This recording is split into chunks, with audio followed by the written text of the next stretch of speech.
Homeless man raised his dog in a riverside shack. Then the dog found a hidden vault beneath the dock. Evan never understood why Atlas kept dragging him back to that broken dock. Not until the night a man with a knife whispered that the vault beneath it was never meant to be found. In the split second before everything shattered, Evan realized the truth. Atlas hadn't been trying to save a place. He'd been trying to save a man who'd already lost too much. And what they uncovered together didn't just expose a crime, it forced Evan to face the part of his life he'd buried deeper than any vault. Snow drifted in thin, uneven sheets across the Willamette River, settling on the warped roof of the shack that barely held itself together. Evan Marsh stood just outside the doorway, breath fogging in the cold air, hands shoved deep into the pockets of a jacket so worn it had more stitching than fabric. For months, this riverside shack had been all he had left. Not a home, just a place gravity hadn't bothered to take yet. Atlas sat at his side, muscles taut beneath his winter coat. The German shepherd's golden brown eyes scanned the riverbank the way a sentry guards a fractured line. He had grown up in this shack with Evan, raised from a half-starved pup someone abandoned near the docks. Atlas never forgot where he came from, or who saved him. Evan dragged a sleeve across his nose, staring out at the water. He still couldn't bring himself to say his wife's name out loud. Not since the accident. Not since he'd failed to save the only person who believed he was more than the sum of his mistakes. The shack shuddered as a gust of wind slammed against it. Atlas's ears snapped forward. A low rumble crawled up his throat, building into a full warning bark that cut through the river's silence. "Easy," Evan muttered, though his voice lacked conviction. "What is it, boy?" Atlas didn't look at him, his entire body angled towards the underside of the old dock, where thick boards sagged under years of damp rot. His hackles rose in a sharp ridge. A deeper bark followed, sharper, insistent, the kind he only used when something felt wrong. Evan scanned the shadows, seeing nothing but the dark outline of pilings sinking into the tide. "Probably a raccoon," he murmured. Atlas barked again, louder. Then he took 3 steps forward, nails scraping against frozen mud. He wasn't bluffing. He wasn't guessing. He had sensed something. Evan felt his stomach knot. For weeks he'd had the uneasy feeling someone was watching him. Nothing concrete, nothing he could point at. Just a tension in the air, the same one he used to feel during storm seasons on the job site, right before a scaffold collapsed or a board snapped beneath weight. A stillness that hinted something was waiting. Atlas's body stiffened. A sharp glow flashed under the dock, quick as a camera shutter. A beam of light sweeping low along the waterline. Evan stepped back instinctively. "Who the hell?" The flashlight disappeared. Atlas snarled, low and guttural. The sound wasn't meant for animals. It was meant for men. Evan crouched, heart thumping against his ribs. "Hey!" he shouted into the darkness. "Whoever's down there, get the hell out. This isn't your spot." His voice echoed down the river, unanswered. He waited, breath shallow. Nothing. After a long moment, Atlas moved again.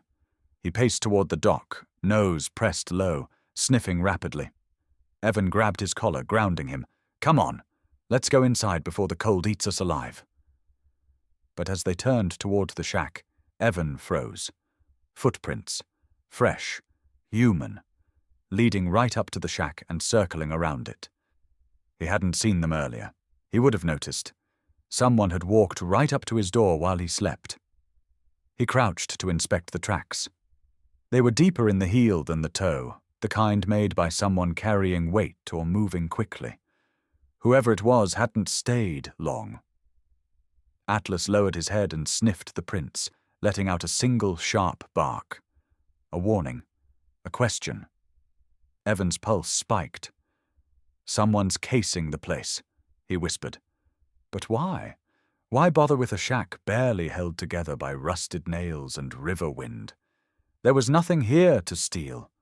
Nothing but him. And Atlas. A faint flicker of light rippled across the water again. Not a flashlight this time. Reflection.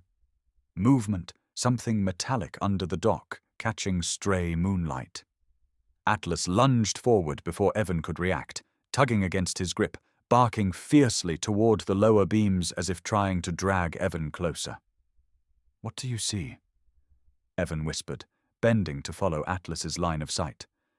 At first, nothing.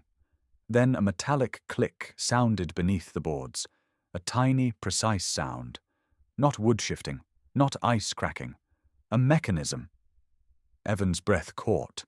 He backed away, eyes locked on the dock. Someone was under there, and they weren't searching for shelter. They were opening something.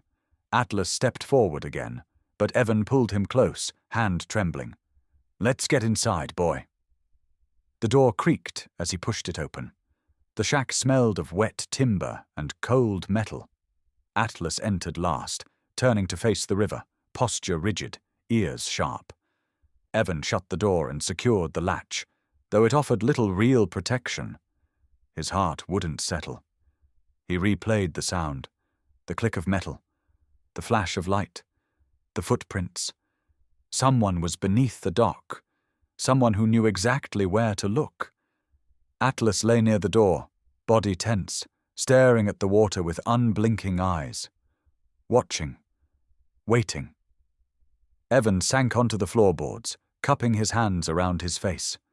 He had lost everything. His home, his wife, the life he once believed was permanent. But whatever was happening under that dock was something else entirely. Something he didn't understand yet. Something Atlas had sensed long before he did. Outside, a faint splash echoed along the pilings. Atlas growled. Evan looked up. Tonight, the river wasn't empty. And he wasn't alone. Morning came grey and heavy, pressing against the river like a held breath. Evan stepped outside with a mug of instant coffee, its warmth barely noticeable against the cold biting through his gloves. Atlas trotted beside him, tail low but alert, nose already working the air. Evan stared at the river for a long time. He didn't want to remember, but the river always brought it back. He used to build things here. Docks, small fishing decks, boat ramps for old-timers who'd grown up along the Willamette. Back then, he was known for having a steady hand, a quiet mind, and a wife who laughed easily. Claire had loved this river more than he ever did. She said it made her feel honest. The day she died, the river had been higher than usual, swollen with spring melt. They were repairing a broken railing when a stray log slammed into the structure. Evan had grabbed the post. Claire had grabbed him. Then everything snapped. Wood, rope, fate. He remembered the scream. Not hers, his. He'd held her head above the surface until the rescue boat came, but by then her eyes had lost the spark that kept him alive too. After the funeral, he tried going back to work. Everywhere he looked, he saw the accident replaying. Eventually he walked off the job site and never returned. The shack by the river became the only place where people stopped asking how he was holding up. Atlas nudged his leg, pulling him out of the memory. Evan glanced down. The dog watched him with a gaze so steady it felt like a lifeline. "You're the only one who stuck, buddy," Evan murmured. Atlas blinked once, as if acknowledging the truth. The day passed in a slow drift. Evan fixed the shack door, collected driftwood for the fire, tried to ignore the feeling of being watched. Every so often, Atlas would pause mid-step and stare toward the dock, muscles tense. By nightfall, the air grew sharp with frost. Evan wrapped a blanket around himself and settled onto his cot. The shack creaked with every gust. Atlas slept near the door, chin resting on his paws. Sometime after midnight, Atlas's ears shot up. A single thud echoed beneath the dock. Soft. Too soft for debris. Atlas growled. Evan turned over groggily. It's nothing, just the tide hitting the beams. Atlas stood, not barking yet, not whining, just staring at the floorboards like something was breathing beneath them. Another sound, a faint scrape. Evan sat up. Water doesn't scrape, he whispered. Atlas barked once, loud enough to rattle the tin lantern on the wall. He rushed to the corner of the shack where the floorboards met the foundation stones, his nose jammed between the cracks, breathing fast. Evan swung his legs off the cot. Fine, I'll check. He crouched and pressed an ear to the boards. Nothing but the hum of the river. But Atlas wasn't moving.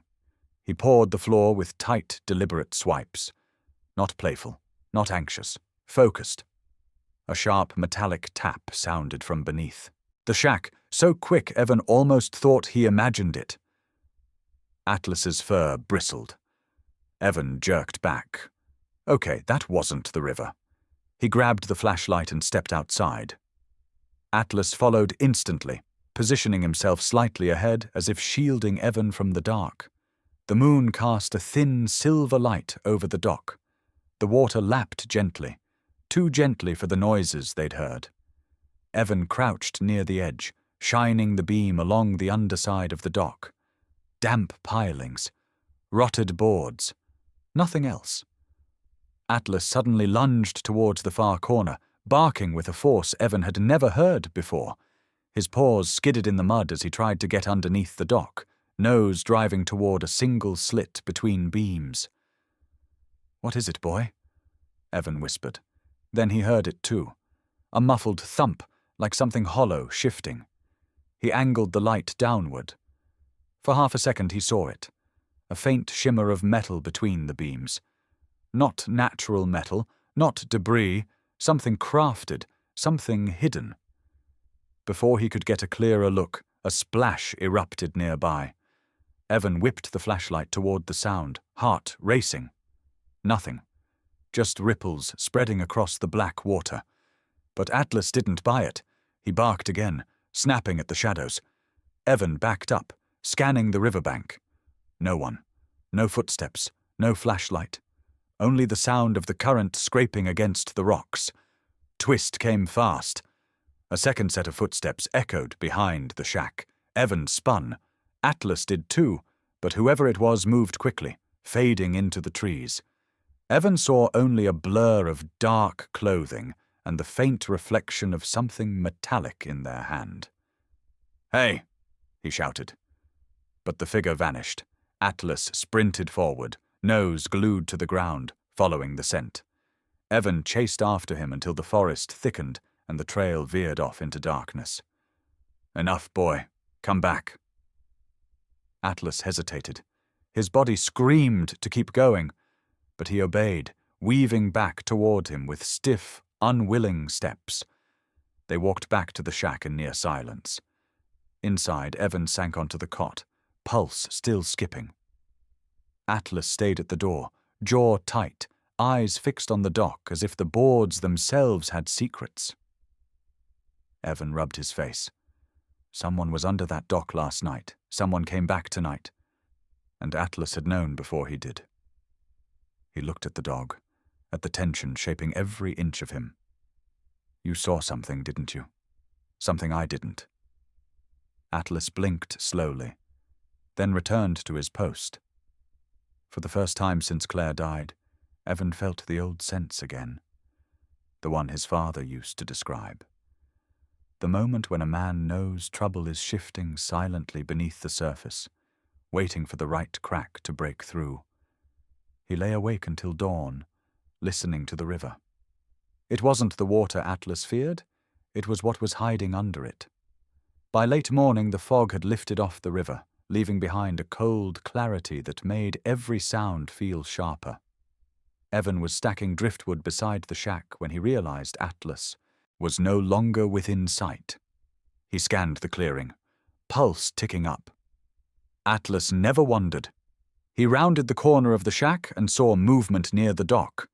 The German shepherd had wedged himself between two warped pilings, half beneath the platform, shoulders hunched, tail rigid.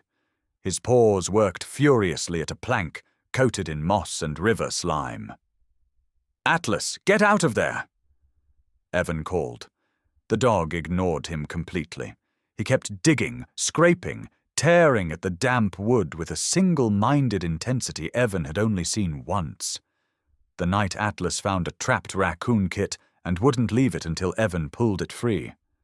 Evan hurried to the edge of the dock. The boards creaked under his weight. Atlas had already exposed a darker strip of timber beneath the moss. He paused only long enough to bark once, sharp and demanding, before returning to his work. All right. Let me see," Evan muttered, crouching. He pressed his palm against the plank. Metal rang beneath it, a hollow clang, soft but unmistakable. Evan jerked his hand back. "What the hell is under here?" Atlas barked again, stepping aside as if insisting Evan finish what he had started. The wood was rotted through, brittle as stale bread. Evan dug his fingers under the edge, pulled, and felt the board tear up in long splinters. Beneath it was a cavity, just wide enough for a man's arm, descending into darkness. A rank smell rose up, metallic and sour, rust, old and heavy. Evan leaned closer. Something down there shifted. He froze. Not water, not wood settling, a sound too deliberate. A faint tick, like the inner workings of a lock turning ever so slightly. Atlas growled deep in his chest. Evan's breath tightened. He angled the flashlight down the gap. A dull glint flickered from below, then vanished as the light shifted. Someone built something under here. A cold pulse traveled through him. This wasn't driftwood storage. This wasn't old dock junk. This was intentional. He lifted another board, then another. Soon an entire section of the deck revealed a shelf of metal plates and riveted seams, decades old but unmistakably engineered. Atlas nudged his shoulder. When Evan looked at him, the dog lifted his muzzle toward a support beam along the side. A thin scratch, almost invisible, ran along it. No, not a scratch. A symbol. Evan crawled closer, brushing frost away with his thumb. It was a crude marking, carved by hand. 2 intersecting lines inside a circle. A symbol he hadn't seen in years, but recognized instantly from an old newspaper clipping his mother used to keep tucked in a drawer. The emblem of the volunteer river maintenance crew from the late 90s. The same crew that helped after the Carter boy vanished in 1999. A disappearance that was never solved. Evan whispered the words before he even realized it. "That's impossible." Atlas whined softly, leaning into him. He remembered standing on the riverbank the night they found the Carter boys' overturned canoe. Half the town searched for weeks. Evan had been in high school then. Everyone assumed the river took him, but rumors lingered. Rumors about smugglers using hidden storage along the waterfront. Rumors about a vault built under the docks by someone who needed quick access to the water. Rumors the sheriff ignored. Rumors no one ever proved. He ran his hand over the symbol again. The carving was old, weathered. 20 years or more. Atlas sniffed it, then turned abruptly, body tightening. He stared toward the tree line as if something unseen moved there. Evan followed his gaze.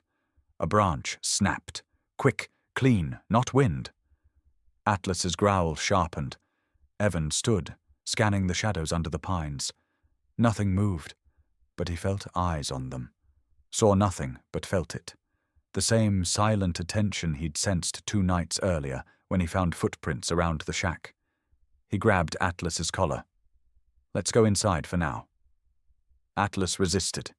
He leaned forward, straining toward the woods, hackles rising. Another creak came from beneath the dock. Faint, metallic. Evan's breath caught. He crouched and peered into the gap again. The glint returned. A reflection bouncing from a smooth, rounded surface. Something cylindrical. Something locked tight behind the reinforced metal plating. Not driftwood. Not old construction debris. A vault. Atlas barked once, loud and decisive. The river swallowed the echo, but the message was clear. Someone had buried something beneath the dock, something valuable enough for careful engineering, secret symbols, and quiet footsteps in the night. Evan backed away slowly, pulling Atlas with him. But before they reached the shack, a new sound rose behind them. A distant splash, heavier than a fish, followed by the unmistakable thump of a boat hull nudging the shoreline. Evan turned sharply. A small motorboat drifted at the edge of the bend. No lights, no movement, just a dark silhouette against the river's slow current.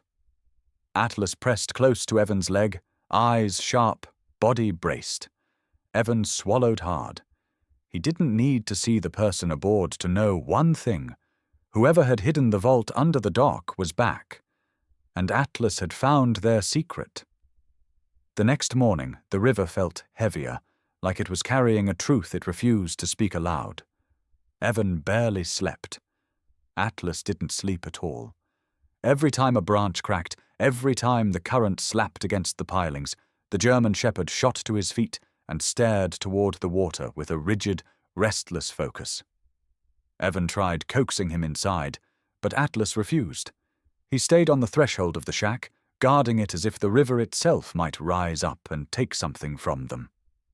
By noon, Evan knew he needed answers. He pulled on his jacket, whistled softly, and Atlas came to his heel, tail stiff, ears angled forward like a radar locked on an unseen source. They walked the half-mile into town, sticking to side streets where fewer people would stare.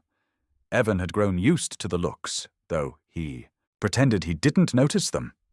The librarian, Maggie Wells, was one of the few who never stared, never asked for explanations, never judged the dirt under his nails or the years of exhaustion on his face.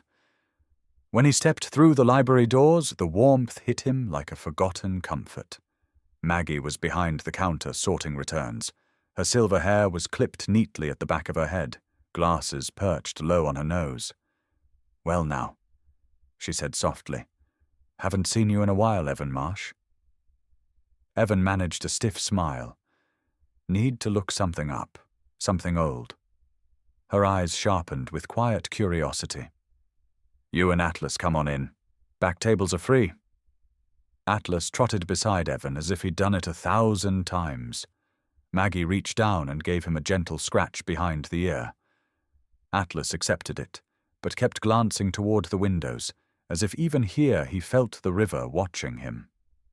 Evan spread out a stack of archived newspapers and zoning reports Maggie brought over. The smell of aging paper filled the corner of the table. Dust and years. "What are you hunting for?" Maggie asked, pulling out a chair. Evan hesitated. He didn't want to sound like a man hearing ghosts under the dock, but he couldn't deny what he'd seen, or what Atlas had sensed long before he did. "The old docks on the river," he said quietly. "Who used to own them?" Maggie tapped her finger on her chin, thinking. That land changed hands several times, but 20 years ago, maybe more, it belonged to Portway Shipping. Big company, shady reputation. Evan sifted through the files. Headlines jumped at him. "Portway under federal scrutiny. Investigation continues into alleged money laundering network." Missing employee case reopened.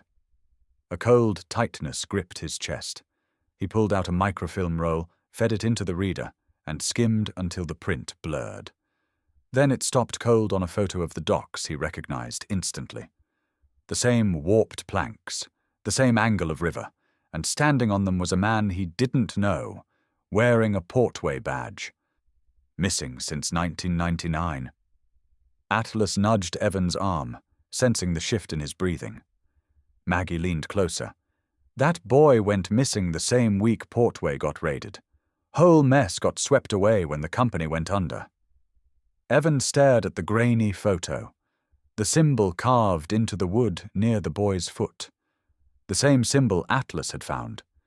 He kept scanning the article, a mention of rumors about hidden compartments built into the foundations of the ports, secret storage for contraband, Federal officials never found them. Atlas stiffened suddenly. His ears shot up. He stared toward the library door with laser focus. Evan turned. A man had just walked past the glass entrance. Dark jacket. Hood up. He never looked inside, but his head angled subtly towards the window, just enough for Evan to see the glint of something clipped to his belt. A radio. He felt every muscle tighten. Maggie lowered her voice. "Someone bothering you?" "Not sure," Evan said, trying to keep his tone steady.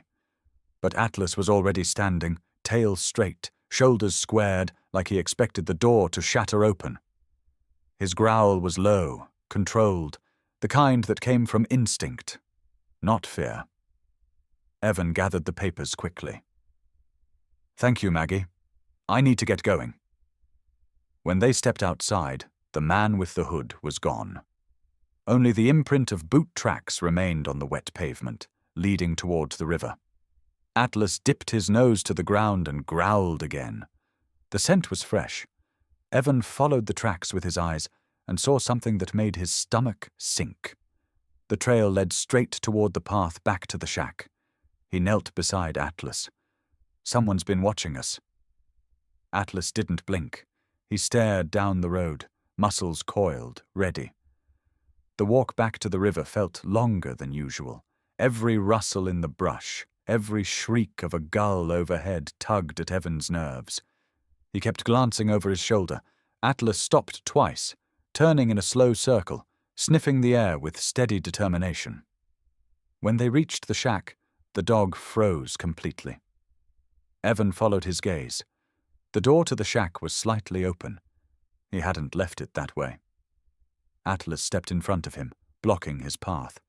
Evan crouched, hand gently gripping the dog's shoulder. "Easy, let me look." He pushed the door open slowly. Inside, nothing seemed out of place, but a faint track of mud cut across the floorboards, near the corner where Atlas had been digging 2 nights earlier. Someone had entered, searched, left. Atlas sniffed the track, then lifted his head and barked once, sharp and decisive. Evan understood the message. Whatever was beneath the dock, whatever Atlas uncovered, someone else wanted it too. Someone who already knew the vault existed. And they weren't done watching. Night fell early. Evan tried to settle in, but Atlas refused to lie down. Every time a boat engine rumbled in the distance, the dog tensed and stared down the river until the sound faded. Evan finally whispered, more to himself than to the dog, "You're trying to warn me, aren't you?" Atlas looked back at him with eyes steady and unflinching. He didn't need words. There was danger in the water, and it was getting closer. The storm came in hard from the west, carrying sheets of rain that struck the river like fists. Evan barely had time to latch the shack door before the wind ripped across the bank, howling through the pilings beneath the dock. The air was electric, charged with a weight that prickled across his skin. Atlas paced the doorway, restless. His ears twitched at every crack of thunder. He was watching the dock more than the storm, as if the danger wasn't in the sky at all, but beneath their feet. Another gust slammed the dock so violently the entire structure groaned. Evan caught sight of a board whipping upward at the far end. "Stay here," he warned, stepping into the rain.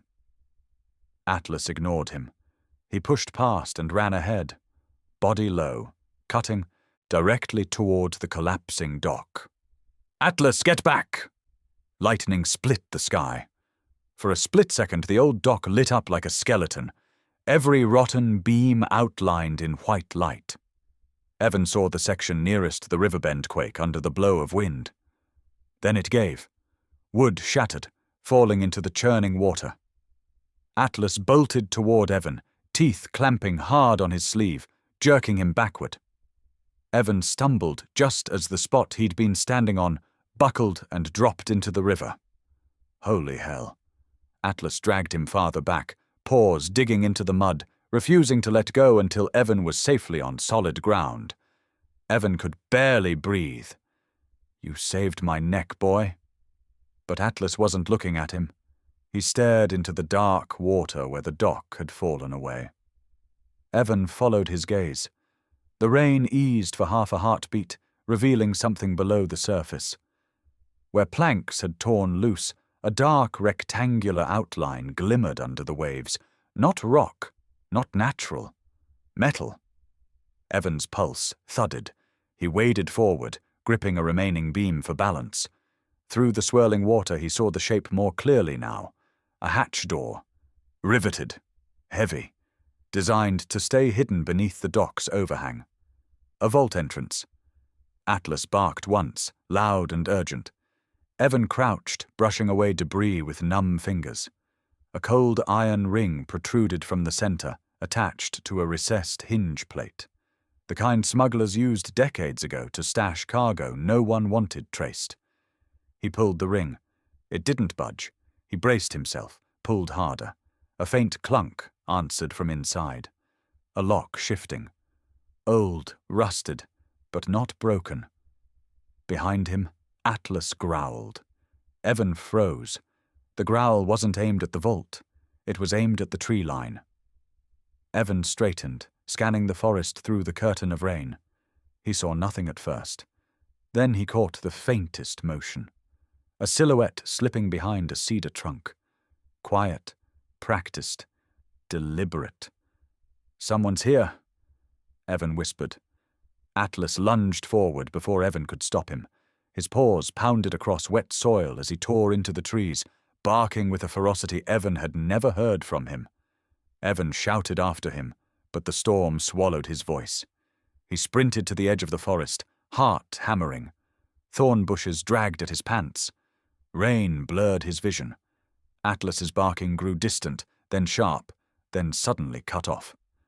"Atlas!" He pushed deeper into the brush. His flashlight beam quivered across tangled undergrowth until it landed on a patch of churned earth near the base of a fallen log.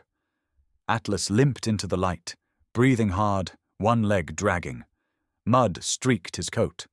A shallow cut along his shoulder bled in thin rivulets. Evan dropped beside him. "Easy. Let me see." Atlas nudged Evan's hand away, refusing sympathy. His eyes lifted toward the forest with stubborn intensity. Evan followed the direction of his stare. There, just beyond the thicket, were footprints. Fresh. Deep. The tread pattern clear despite the rain. And they didn't belong to Evan. They were the same shape and depth as the tracks he'd found outside the shack earlier in the week. Someone had been waiting. Someone who knew the vault was there long before he did. Evan looked down at Atlas. "You chased them off, but they'll be back." Atlas didn't look away. His gaze remained locked on the dark woods, breathing steady despite the pain in his leg. He shifted his weight forward, ready to go again if Evan gave the word. "You're not going back after them. Not tonight." Atlas let out a short, frustrated exhale. But he didn't fight him when Evan scooped an arm under his chest and helped him stand. Together they moved back toward the river. The storm had loosened another section of the dock. More boards sagged, revealing wider glimpses of the metal structure below. The vault door glinted in the wavering light. Evan knelt beside it again. His hand hovered over the iron ring, hesitation tightening his throat. If he opened this, there was no going back. He tugged the ring once more. Another click echoed from inside, louder this time, as if the mechanism were waking up after years of sleep. Behind him, Atlas whined softly.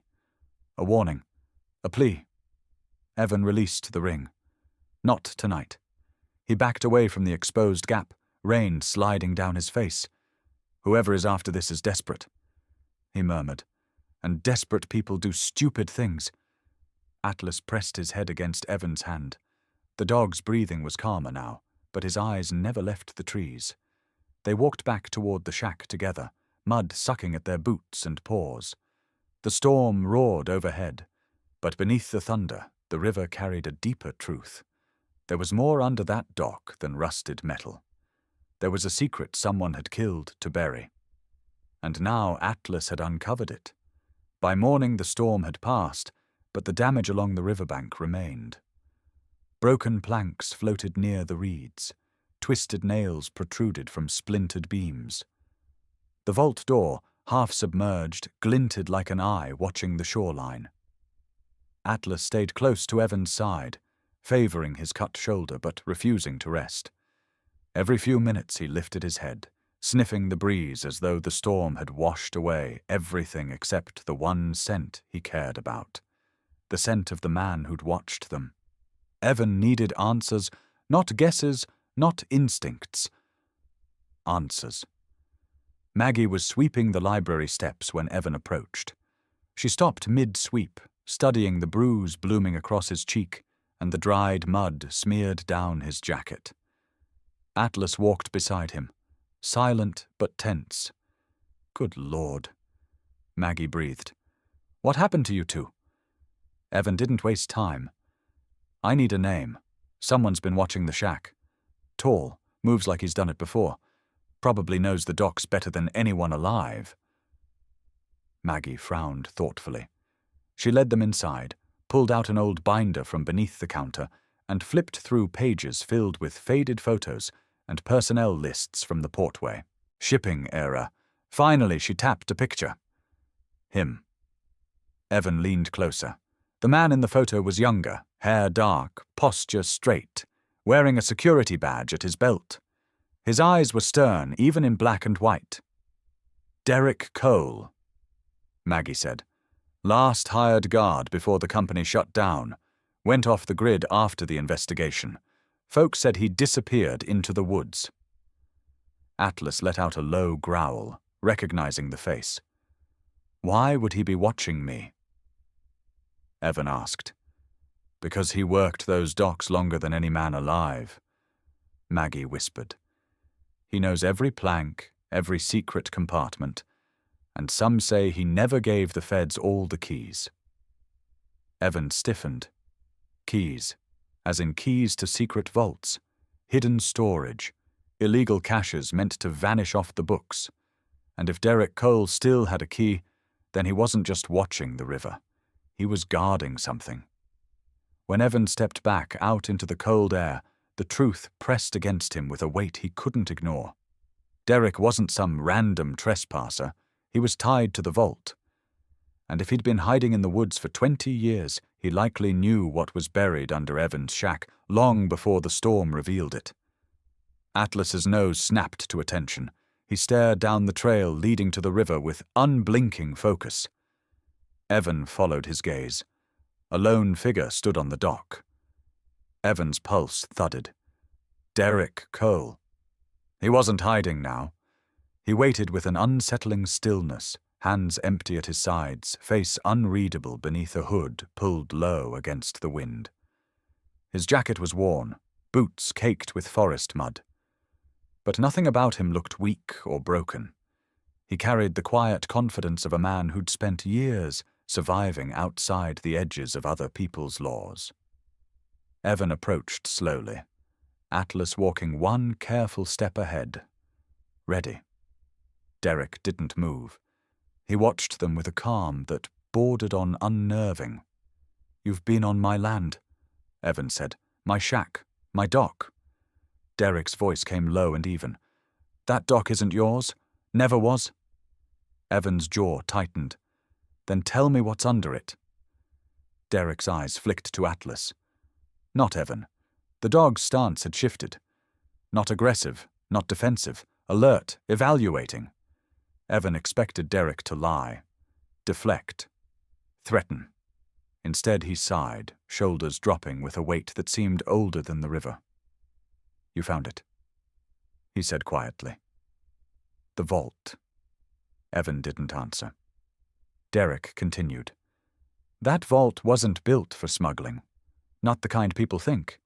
It held evidence, names, schedules, transactions, files that would have buried men sitting in high chairs today, men who paid to have that vault sealed and forgotten." Evan felt a chill crawl up his spine. "Then why hide near it? Why watch me?" "Because you weren't supposed to find it." Derek said. They don't know it opened. Not yet. But they will. And when they do, they'll come to finish what they started 20 years ago. Thunder rumbled distantly, though the sky was clear. Evan didn't trust the man. Not fully. But his voice didn't carry the edge of deception. It carried exhaustion, regret. Atlas stepped forward. He stood directly between Evan and Derek. And he didn't growl. He simply watched Derek with quiet, measured certainty, as though weighing the truth in the man's heartbeat. Derek held Atlas's gaze without flinching. "Smart dog," he murmured. "He knows I'm not here to hurt you." Evan's breath caught. If Atlas had sensed malice, he would have pushed Evan back. He would have snarled, barked, forced distance. But he hadn't. That realization hit Evan with unexpected force. Derek took a step closer. "I'm trying to keep you alive, both of you. You don't know what's coming." The snap of a branch echoed from the tree line. All three turned. Atlas's growl rose instantly. 3 new sets of footprints appeared in the mud along the bank, where none existed moments earlier. Derek clenched his jaw. Too late. Evan's voice dropped to a whisper. "Who are they? People who want what's in the vault. People who will kill to keep their names out of it." Atlas barked sharply, positioning himself directly in front of Evan, muscles taut. The forest went impossibly still. Then a voice drifted from the trees. Calm, controlled. "Step away from the water." Derek's lips thinned. He leaned toward Evan, whispering just loud enough for him to hear. "I told you. I wasn't hunting you. I was protecting the vault from them." Atlas barked again, louder, a single piercing note that sliced through the silence. And in that moment, Evan understood the twist he'd never expected. Derek wasn't the threat. He was the warning. And the real danger had just stepped out of the woods. The river fog thickened as the footsteps in the woods retreated, fading into a tense silence that lingered long after the intruders vanished. Evan stood frozen on the dock, pulse hammering in his ears. Derek kept his gaze pinned on the tree line, jaw clenched like he expected gunfire at any second. Atlas stood between them, rigid, ears high, nose twitching. Every line of his body said the same thing. Not safe yet. Derek finally exhaled and stepped closer to Evan. "Listen carefully. What I'm about to tell you, I've never told another soul." Evan didn't speak. He just nodded once, letting Derek continue. 20 years ago, Derek said, that vault wasn't used for cash or smuggled goods. It was built to hide records, documents, ledgers, evidence tying certain officials to a laundering ring running through the port. Men with badges, men with power, men who could end lives with a phone call. Evan felt cold settle into the pit of his stomach. So the vault was never abandoned. Derek shook his head. They ordered it sealed and erased every trace. The company collapsed, the docks closed, and the story died on purpose. I was a guard then, young, dumb, too afraid to speak. But I knew what I'd seen.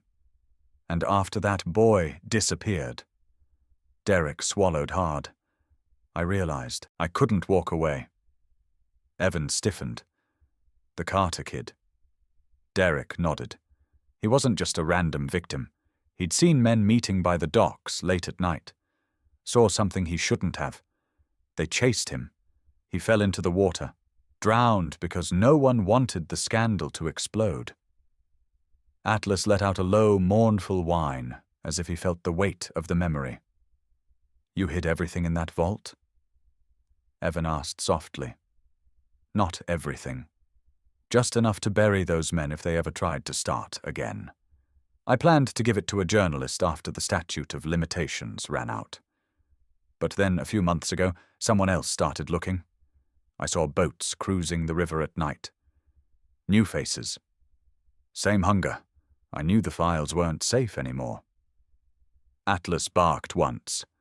not aggressive, but urgent. Derek turned toward the broken dock. "We need to open it before they come back." Rain from the storm still dripped through the cracked planks. Evan and Derek knelt by the edge, where the collapse had exposed the metal hatch. The door was small, rusted, and nearly fused shut. A thick locking wheel sat at its center, crusted with river silt. "How did you plan to open it alone?" Evan asked. Derek gave a humorless smile. "I wasn't. I came to warn you to get out. Didn't expect you'd be stubborn enough to stick around." Atlas pawed at the hatch, sniffing the metal seam.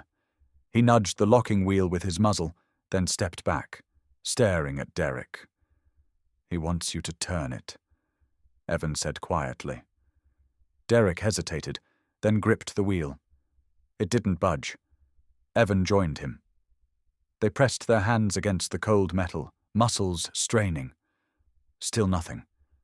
Atlas leaned forward, bracing his paws on the wood, adding just enough counterweight for the wheel to shift half an inch. Metal shrieked. Derek gasped. He looked at Atlas with something like disbelief. "That dog!" He knew. Evan almost smiled. "He's smarter than both of us combined. Keep going." Together, they forced the wheel another full rotation. The hatch shuddered, then cracked open as river water spilled inward, pooling at their feet. A stale, cold draft rushed up from the dark compartment below. Derek pointed to the ladder. "Turn on your light." Evan lowered a small flashlight into the void. The beam cut through dust and rust until the chamber took shape. A cramped vault space, reinforced with steel, with a waterproof crate bolted into the floor. Inside the crate was the truth Derek had carried for decades. Evan climbed down, boots clanking against the ladder. Atlas stayed at the opening, watching with laser focus, ears swiveling at every distant sound. Derek waited above, hands trembling. Evan knelt beside the crate and pried it open. Inside were folders wrapped in plastic, stacks of old drives, and sealed evidence bags containing items long forgotten by the public, but never forgotten by the river. One bag held a cracked wristwatch, the initials CC etched on the back. The Carter boys. Evan's throat tightened. Derek had protected this for years, alone. He lifted another bag. Inside was a ledger filled with handwritten names, meeting schedules, payoff amounts. Several of the signatures belonged to men who still held public office. These alone could destroy half the county. Above him, Derek's voice broke. "This was the only way I knew to keep the truth from dying with him." Evan climbed back up, the crate in his arms. When he emerged, Derek stepped back like the weight of it nearly knocked him over. "You understand now," Derek said. "They're not here for you. They're here for this." Atlas sniffed the crate with a deep, deliberate breath. He pressed his body against Evan's leg, a protective stance Evan had seen only in the worst situations. It told him everything he needed to know. This wasn't just a discovery, it was a target, and the people coming for it would not stop unless someone stopped them first. The river breeze shifted, carrying the faint thrum of a boat engine far downstream. Derek heard it too. "They're coming back," he whispered. Atlas growled low, steady, unafraid. Evan set the crate down and rested a hand on the dog's back. "Then we're not going anywhere." The engines drew closer, low and predatory, rumbling up the river like an approaching storm. Evan felt the tremor through the dock boards beneath his boots. Derek stood beside him, jaw tight, eyes focused on the bend of the river where the water split around the old pilings. Atlas moved before either man did. He stepped to the very edge of the dock, posture stiff, ears locked forward. His entire body radiated warning. Evan didn't have to say a word. Atlas already knew what was coming. A motorboat cut into view, dark and unmarked, slicing through the current with calculated precision. 3 men stood inside. 2 wore river jackets. The third wore a smile that didn't reach his eyes. Derek cursed under his breath. Vince Rourke. Evan knew the name. Everyone in the lumber towns along the Willamette did. A man tied to a dozen rumors, none proven, all whispered with caution. The kind of man you didn't stare at too long in the diner. Rourke cupped a hand around his mouth. "Afternoon, boys. Heard you dug up something that doesn't belong to you." Atlas's growl rolled across the dock like distant thunder. Evan stepped forward. "It's not yours either." Rourke laughed. "That vault holds things that were supposed to disappear. Men like me made them disappear. Men in suits made sure they stayed gone. But you two—" He shook his head slowly. "You went and stirred up ghosts." Derek took 1 step toward the edge. "You're not getting anything. Not again." Rourke's smile vanished. "Bring me the crate, Cole, or we finish what we started 20 years ago." The look on Derek's face said he knew exactly what that meant. The boat hit the dock hard, sending a shock up the pilings. 2 men jumped off with ropes, boots pounding across the planks. Atlas exploded into motion. His bark was a sonic crack. He charged the first intruder without hesitation, teeth bared, body low. The man swung a metal pipe, but Atlas dodged and hit him full force in the ribs. The attacker crumpled, the pipe clattering across the dock. Evan reached for Atlas, but another man lunged from the right. Evan barely saw the glint of a blade before Atlas barreled into him, knocking him off balance. The knife grazed Evan's jacket instead of his ribs. Atlas saved him by a breath. The dog spun, planting himself between Evan and the attackers, shoulders square, teeth flashing. Rourke's voice cut through the chaos. "Enough! Grab the crate!" Evan moved instinctively, pulling the crate closer with one arm while shielding Atlas with the other.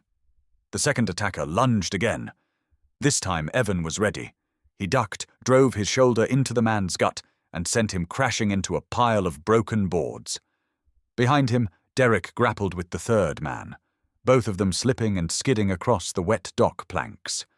Derek fought like someone who'd been cornered before and survived only by refusing to go down. Then a shout echoed from across the riverbank. "Sheriff's Department! Drop your weapons!" Evan spun to see 2 patrol cars skidding to a stop on the dirt path, lights flashing red and blue against the grey water. Maggie Wells stood behind the officers, breathless, clutching her phone like it was the only weapon she had. Atlas barked once, sharp and triumphant. Rourke bolted back toward his boat. The deputies sprinted after him, but he dove into the river before anyone could grab him. The current swept him downstream, his silhouette fading into the mist. The remaining men froze at gunpoint. "Hands up," one deputy ordered. Atlas didn't relax until Evan touched his neck, grounding him with a quiet reassurance. "You did good, boy. You did real good." Derek leaned against a piling, chest heaving, sweat and rain mixing on his face. "You called the cops?" he asked Maggie. She huffed. "You think I was going to let these 2 handle a criminal crew alone?" "Please. I might be old, but I'm not stupid." Officers cuffed the men on the dock, reading rights over the roar of the river. One deputy carried the crate to safety with gloved hands, glancing at Evan as he did. "What is this anyway?" Evan answered quietly. The truth someone worked very hard to bury. Later, as the sun dipped behind the pines, the police truck pulled away, carrying the crate and its evidence. The river softened to a calm ripple. The dock lights flickered to life, casting long reflections across the water. Derek stood beside Evan, worn but lighter somehow. "They'll go after every name in those documents," he said. "They might finally clear that boy's story. And maybe yours too." Evan frowned. "Mine?" Derek nodded. "You've been hiding from your own life, from grief, from guilt that wasn't yours to carry. But today, you faced it. You fought for something bigger than running, the Words hit harder than Evan expected. Atlas pressed his head against Evan's hip, as if echoing the sentiment. For the first time in years, Evan didn't feel hollow, or ashamed, or lost. He felt anchored, not by the shack, not by the river, not even by the truth that had finally surfaced, but by the dog who hadn't stopped believing in him. Evan knelt and wrapped an arm around Atlas, pulling him close. "Thank you, buddy." Atlas closed his eyes, leaning into him, calm at last. The night settled over the water, cool and quiet. Evan didn't look over his shoulder anymore. He looked forward. Spring crept in slowly along the Willamette, the kind of gentle thaw that softened river ice and loosened winter's grip on the pines. 3 months had passed since the night the vault was opened, since the arrests, since Evan watched the past finally stop chasing him. Life hadn't magically transformed, but something inside him had. A shift, a quiet recalibration.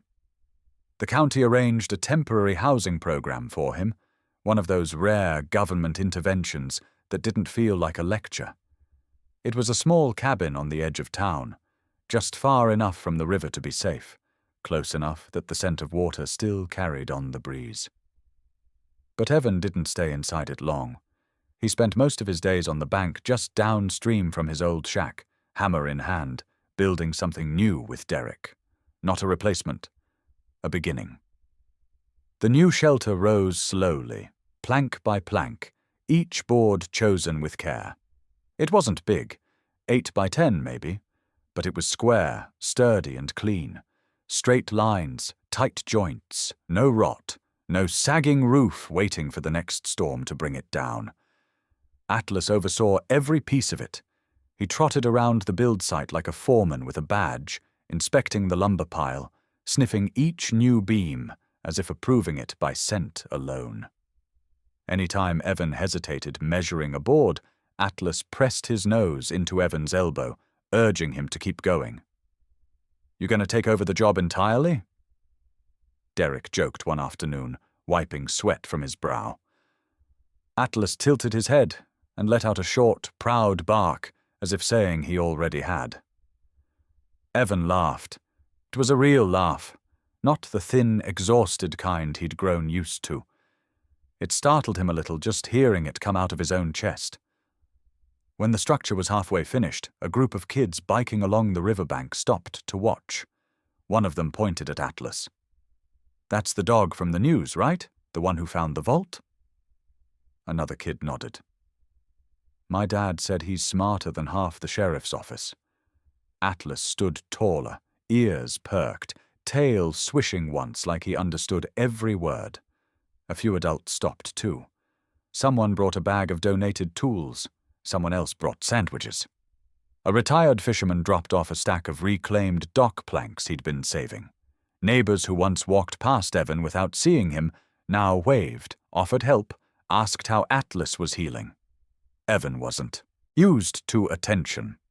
He didn't crave it. But this was different. Not spectacle, not pity, recognition. As the walls went up, word spread that the town was planning something for Atlas. Nothing fancy. Just a small ceremony at the community center to acknowledge what the deputies called his extraordinary contribution. Derek smirked when he heard about it. "Dog's getting more credit than both of us combined. He deserves it," Evan said simply. Derek didn't argue. One warm afternoon, Evan and Atlas walked into town to get supplies. People stopped him on the sidewalk. They asked questions. They thanked him. A woman touched Atlas's head lightly and whispered she'd had a brother who went missing years ago, and stories like his meant closure felt possible again. But the moment that surprised Evan most came from Sheriff Lawton himself. He caught up with Evan outside the hardware store, hands in his pockets, face open and tired, in the way good men often looked after too many years on the job. "You did good out there," he said. "Not just with the vault, with stepping back into life." Evan wasn't sure how to answer. He just nodded. Atlas nudged the sheriff's hand. Lawton smiled and scratched behind the dog's ear. Smartest partner I never had. By early May, the new Riverside shelter was finished. Evan left the last nail half-driven for Atlas. The shepherd pressed his paw against Evan's thigh as he raised the hammer. Then, tail wagging, he watched the nail go in clean, flush against the wood. "That was your piece," Evan said softly. Atlas leaned into him, warm and certain. Later that week, Maggie stopped by with a thermos of coffee and a binder of resources. Volunteer programs, handyman networks, transitional housing initiatives. People could use help, she said. Folks like you. Folks who'd listen because you know what falling feels like. Evan flipped through the pages. Some part of him resisted. Another part, the part that had woken up the night he held Atlas close in the collapsed shack, knew exactly what she was offering. A way forward. By the end of the month, he was spending his mornings helping set up tents at the Homeless Outreach Center. His afternoons were spent repairing broken porch steps, fixing leaking gutters, or teaching someone how to cut a clean angle with a handsaw. Atlas went everywhere with him. He was the first through the door of any abandoned campsite, nose low, checking for danger. He was the presence that made strangers feel safe, that made wary eyes soften. People trusted him before they trusted Evan. And strangely, that made it easier for them to trust Evan too. One evening, while sitting beside the river, Derek tossed a stone into the current and watched it disappear under the ripples. "You think you'll ever go back to how things were?" he asked. Evan shook his head. "I don't think I can. I don't think I want to." Derek nodded. "Good, because this place looks better on you." Atlas rested his chin on Evan's, knee, gaze fixed on the slow-moving river. Somewhere in the distance, a heron lifted from the reeds and drifted across the water, wings wide and steady. The shack was gone. The ghosts with it. What remained was something earned, something rebuilt. A man who had fallen. A dog who refused to let him stay down. A legacy no storm, no criminal, no buried truth could erase. The river kept flowing, gentle and endless, carrying away the past. Evan finally let it. The river looked different in early summer. Wider somehow. Calmer. As if the Willamette itself had taken a long breath after months of holding tension beneath its surface. Evan sat on the rebuilt dock, the sun warming the boards beneath him, while Atlas lay stretched at his side, chin resting on his crossed paws. His muzzle had grown a shade grayer, his gaze quieter. But the alertness was still there. The instinct. The watchfulness that never truly rested. Footsteps crunched behind them. A group of middle school students approached, led by a young teacher balancing a clipboard and a cup of iced coffee. They came with notebooks, backpacks, and the kind of wide-eyed interest only kids could manage when stepping into a place that held a real story. "Mr. Marsh," one of them asked shyly. "We're from Roosevelt Academy. We're doing a project on unsolved local mysteries. The vault—" "We were hoping you could talk to us about it." Evan wasn't used to being an interview subject. But Atlas lifted his head, eyes gentle, as if giving permission. "Sure," Evan said. "What do you want to know?" The teacher nodded to a boy in the front row, maybe 12, with freckles and a pencil tucked behind his ear. He'd clearly been elected spokesperson. The boy stepped forward. "My question is, why do you think Atlas found the vault when no one else did?" The group quieted. Even the river seemed to hush for a moment. Evan looked down at Atlas. The shepherd's eyes met his, calm and steady, as if this was a moment they had been walking toward for a long time. Evan exhaled. He wasn't looking for treasure. He wasn't looking for danger either. He was looking for the truth I was too afraid to face. The students scribbled furiously. But one girl paused, watching Atlas with something like awe. Did he know it was important? Evan nodded slowly. Dogs know things we miss. They feel what we bury, what we hide from ourselves. When I was trying to disappear, Atlas kept pulling me back toward answers, toward the part of me that wasn't ready to give up yet. Another student raised his hand. Were you scared? Evan smiled without humor. Terrified. But Atlas wasn't. And that mattered more than I can explain. Sometimes we borrow courage from the things that love us.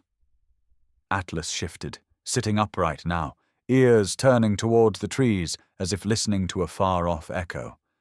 A breeze rippled across the river, carrying the scent of pine and fresh water. One of the kids spoke again. So, what happened after? I mean, after everything. Evan glanced back toward the cabin he'd built with Derek.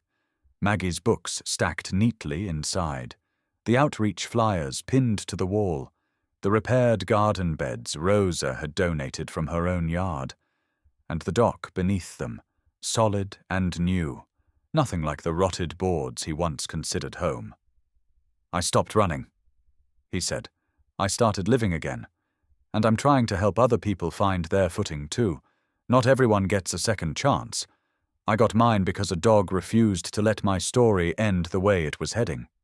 The kids exchanged looks, the kind that suggested they'd remember this field trip longer than their teacher expected.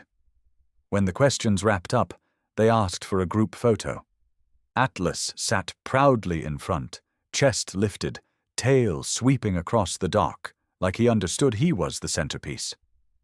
As the class walked back up the trail, Evan stayed behind. Atlas settled beside him, leaning just enough that their shoulders touched.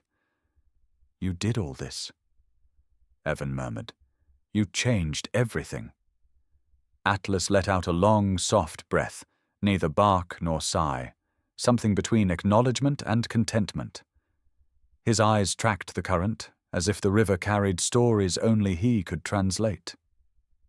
Evan stood, brushing off his jeans. Atlas followed, paws landing soundlessly on the wood. They walked to the edge of the dock, the afternoon light painting the water gold. Atlas lowered himself onto the warm planks, his gaze stretching across the river, forever vigilant, forever listening. Not for danger, not for treasure, for truth. The camera closes on him there, the loyal shepherd guarding the water as if the river itself had entrusted him with its secrets. Evan's voice carries over the scene, soft but certain. If you've got a story with a loyal pet, share it. Maybe someone out there needs to hear it.